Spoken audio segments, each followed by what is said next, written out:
The sun bled gold across the horizon as dust swirled in the air, painting the river valley in a haze that felt half like a dream, half like a warning. She had never meant to wander this far, but the forest whispered her forward until the path broke into the eyed shallows, where stones gleamed like polished silver, and the water murmured promises of escape. And that was when she saw him.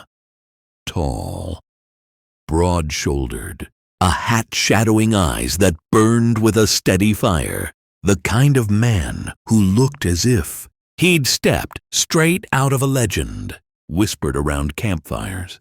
Her breath caught, not just because he stood like a predator, aware of every movement, but because when his gaze locked with hers, she felt the world narrowed down to a single heartbeat. She should have turned, should have run, but instead she gasped, the sound trembling from her lips like a secret she hadn't meant to give away, and he moved. Boots splashing through water, hand steady as he reached for her, pulling her from the uncertain footing of the rocks as though she weighed nothing at all, cradling her against his chest, his scent of leather and smoke wrapping around her like an unspoken claim. "Go deeper," she whispered, without thinking, her voice trembling with equal parts fear and need, though she meant the woods, the shadows, the escape from the danger behind them. Yet the way his jaw tightened told her he heard more in those words, something dangerous, something he had no intention of denying. His voice rumbled low, almost a growl. "Careful, darling. I'm not stopping till I know you're safe." And the way he held her made her believe him, though safe was not what her racing heart wanted, not when his eyes promised fire, and his touch steadied her like she belonged nowhere else. The river flowed around them, the forest holding its breath, and somewhere beyond, the trees, the echo of hoofbeats warned. That time was running out, but for one impossible moment, she clung to him, letting herself believe she could be carried away from everything that hunted her, letting herself drown not in fear, but in the fierce certainty of his arms. The world would demand they move soon, that they face the men chasing, the secrets waiting, the trials looming. But for now, all she could do was bury her face against his shoulder and let his vow echo through her soul, a vow she didn't yet understand, but would change her life forever. And if you, dear listener, feel the river pulling you into this story as surely as she was pulled into his arms, don't forget to subscribe, because this is only the beginning. Chapter 2 will go deeper, darker, and far more dangerous. Night fell like a heavy blanket across the valley. The forest no longer bathed in golden light, but in silver shadows. Every tree a silent sentinel, and every whisper of wind a warning. He carried her still, though she had protested with soft words and restless glances, insisting she could walk, that she wasn't fragile. Yet his arms tightened around her with quiet defiance, as though letting her go might invite the darkness to swallow her whole. And she realized then it wasn't just about strength.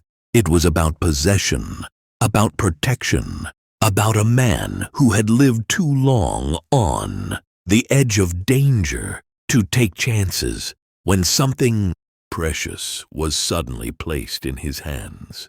Her heart thudded against him in wild rhythm, not just from fear of the riders hunting them, but from the strange electricity that sparked each time his gaze found hers in the half-light, and she wondered who he was beneath the hardened jaw, the leather scars of a gunslinger's life, the low growl of his voice that seemed to echo in her chest long after he spoke.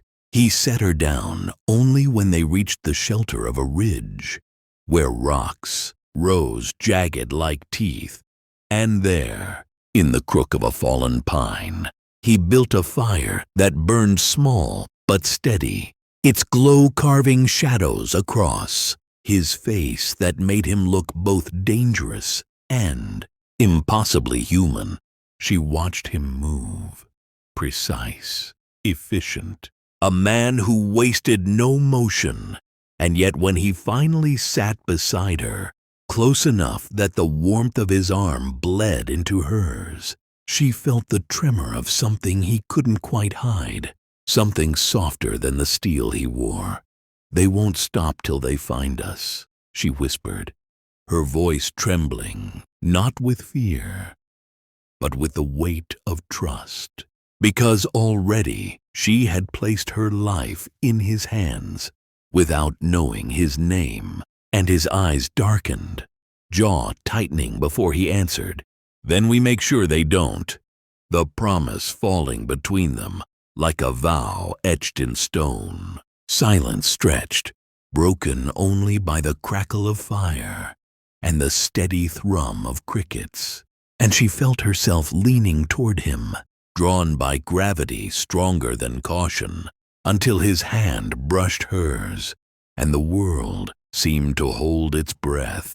And in that charged stillness, she understood the peril wasn't just in the men who chased them, but in the storm gathering between them, one that could undo her more completely than any bullet or blade. When the fire sank to embers and the forest sighed around them, she dared to ask, "Why me? Why save me when it puts you in their sights too?" And his gaze caught hers, burning steady as he growled low, "Because once I saw you, there was no walking away." The words threading into her veins like fire, dangerous and unyielding, and though the night still threatened, though tomorrow promised blood and pursuit, she lay down beside him beneath the stars, knowing some storms could not be outrun, but must be faced head-on, and perhaps, just perhaps, survived together. And if you felt that same pull, that same need to know who, far into the darkness they'll go, then subscribe now, because Chapter 3 will strike harder, burn deeper, and reveal secrets neither of them are ready to face.